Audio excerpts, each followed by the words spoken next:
Assalamualaikum warahmatullahi wabarakatuh. Perkenalkan, nama saya Mita Gustiani dari kelas 7B Manajemen S1 Reg A dengan NPM 1911000073.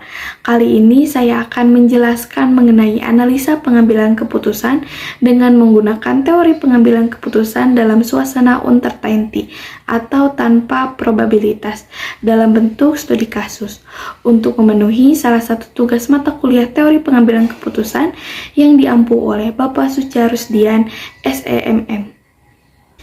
Adapun studi kasusnya yaitu sebagai berikut. Di sini ada beberapa alternatif investasi, ada obligasi, deposito, dan properti. Kemudian ada prospek pasar dalam juta rupiah. Terdapat cerah 200, 175, dan 250. Kemudian ada sedang 65, 100, dan 150. Yang terakhir adalah SU 15, 40, sama minus 100. Pada proses pengambilan keputusan ini memiliki beberapa kriteria-kriteria, di antaranya yaitu yang pertama, ada kriteria maksimin, yang kedua, ada kriteria maksimaks, yang ketiga, ada kriteria minimax regret atau penyelesaian, yang keempat, ada kriteria Hurwitz, dan yang terakhir ada kriteria Laplace. Yang pertama, penyelesaian menurut kriteria maksimin. Kriteria maksimin ini yaitu untuk memilih keputusan yang mencerminkan nilai maksimum dari nilai yang minimum. Pengambilan keputusan dengan kriteria ini yaitu salah satu orang yang pesimistik, yang berarti orang yang tak mampu mengambil resiko. Bisa dilihat dari tabel ini, ada alternatif investasi obligasi. Pi of maksimin yaitu 15. Alasannya karena kita memilih nilai yang minimum di antara nilai obligasi yang lain. Kemudian ada deposito, Pi of maksimin yaitu 40, dan Pi of maksimin properti yaitu minus 100. Kemudian ada alternatif solusi yang dipilih, yaitu deposito, karena keputusan yang mencerminkan nilai maksimum dari nilai yang minimum. Yang kedua, penyelesaian menurut kriteria maksimaks. Kriteria ini untuk memilih alternatif yang merupakan nilai maksimum dari play-off yang maksimum. Ciri dari pengambilan keputusan ini kebalikan dari kriteria maksimin, yaitu orang yang optimistik, yang berarti orang yang berani mengambil resiko. Bisa dilihat tabel dari penyelesaian maksimaks di atas. Di sini ada alternatif investasi yaitu obligasi dengan Pi of maximax 200, deposito 175, dan properti 250.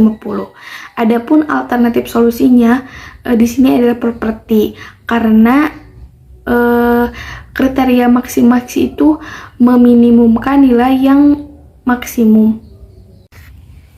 Yang ketiga, penyelesaian menurut kriteria minimax regret atau penyesalan. Kriteria ini ada untuk menghindari penyesalan yang timbul setelah memilih alternatif keputusan yang meminimumkan maksimal penyelesaian atau keputusan yang menghindari kekecewaan terbesar.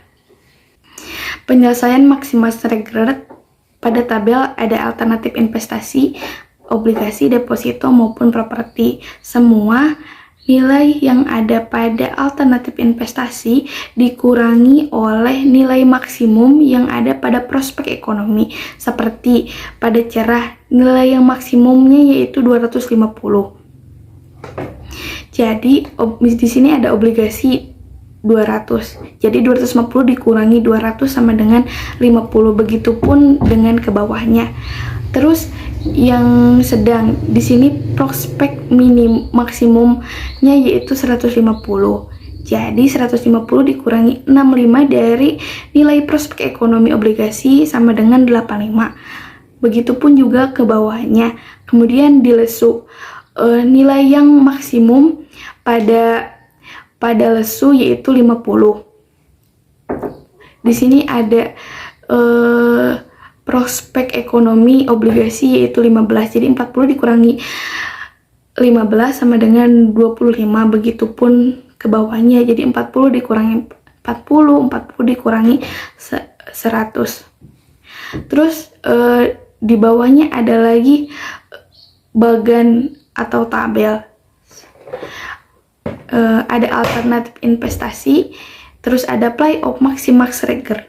Di sini di play of maximax regger kita memilih nilai yang minimum yang ada pada obligasi cerah, sedang, dan lesu. Di sini ada obligasi, kita memilih nilai yang maksimumnya yaitu 85. Kemudian deposito 50 dan properti 140.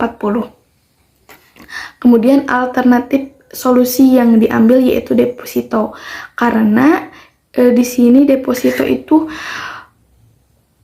meminimumkan nilai yang maksimum atau penyelesaian keputusan yang menghindari kekecewaan terbesar.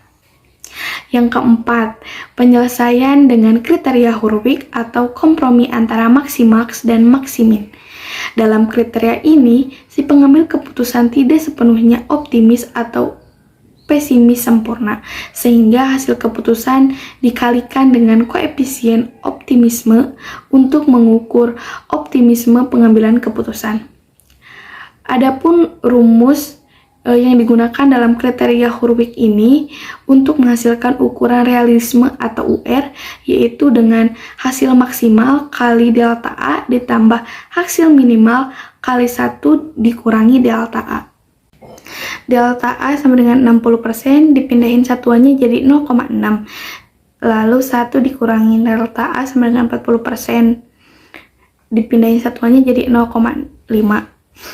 Pada rumus ukuran realisme, yaitu hasil maksimal dikali delta A ditambah hasil minimal dikali 1 dikurangi delta A. Di sini hasil maksimalnya yaitu pada prospek yang cerah dan minimalnya pada prospek yang lesu. Jadi prospek cerah dikali 0,6 dan prospek lesu dikali 0,4. Kemudian ditambahkan pada tabel berikutnya, yaitu menurunkan play of maximus regger dari jumlah yang sudah dijelasin pada awal tadi. Kemudian alternatif solusi yaitu obligasi, karena pengambilan keputusan tidak sepenuhnya optimis atau pesimis sempurna, sehingga hasil keputusan dikaitkan dengan koefisien optimisme untuk mengukur optimisme pengambil keputusan. Jadi tetap kita mengambil keputusan yang maksimum. Kemudian ada kriteria Laplace atau bobot yang sama. Dimaksudkan memberikan bobot yang sama untuk setiap kondisi pasar.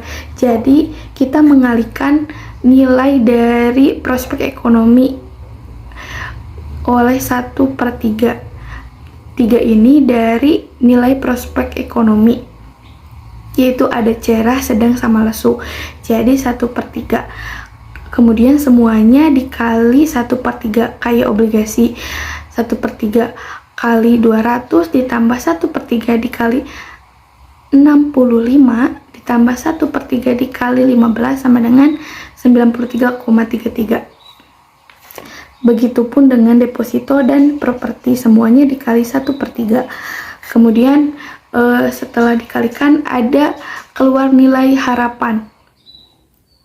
FE obligasi 93,33, EF deposito 105, dan EF properti 100. Di sini alternatif solusi yang dipilih yaitu deposito, karena nilai yang paling maksimum di semua nilai harapan. Kemudian ringkasan kriteria yang dipilih. Kriteria maksimum, keputusan investasinya yaitu deposito, maximax properti, regger atau maximax deposito, kriteria Hurwitz memilih obligasi, dan Laplace memilih deposito. Sehingga bisa dilihat alternatif solusi yang dipilih yaitu kebanyakan deposito. Mungkin sekian penyampaian materi dari saya. Mohon maaf bila banyak kekurangan. Assalamualaikum warahmatullahi wabarakatuh.